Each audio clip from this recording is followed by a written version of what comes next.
ये तो फोन छाड़ी लेट्रिन पड़े हौ मु काल रिसीव कर दूची। हेलो हेलो दीपक रंजन मिश्र कहते कि से होगी जाइए मुझे ता जेजमा कहूची कि छला मो बैंक रू कहूली दीपक बाबू 4 वर्ष तले बैंक रू 2 लाख टका लोन नहीं किस पे दरकार थिला बोले नहीं ओहो सीता कोई का फोन करछु कि नाइ पैसा रिटर्न केबे देबे सेटा पचारबे फोन करछि जेतरा दरकार पड़ियो दे देबो। ओहो अच्छा दरकार केबे सरियो ताहले दरकार केबे कार सोची कि सब बेले दरकार का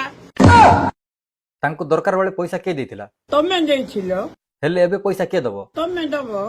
कोन पई कोन पे बोले ताकू पैसा एबे बिछा दरकार अछि आ जो पैसा हमें आगुर देथिलु सेटा के दबो सीता तुम बुझी पानी तुम पैसा दबो के सुनंतु आज्ञा तमरो दरकार टाइम रे आमे तुमको पैसा देथिलु एबे हमको के दबो के देबे ना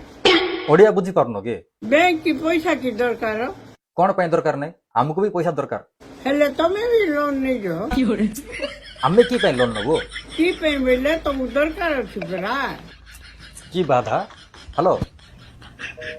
हेलो हेलो की चाकरीटा इंति लोक उनको पैसा रिकवर करियो बने दरकार नै मते चाकरी तारे उठे फोन आइथिला रे के करथिला अब के करथिला जे तो पैसा मांगथुला ताको इनके विचार कर देल जा के करियो बैंक वाला ही थी ओकरा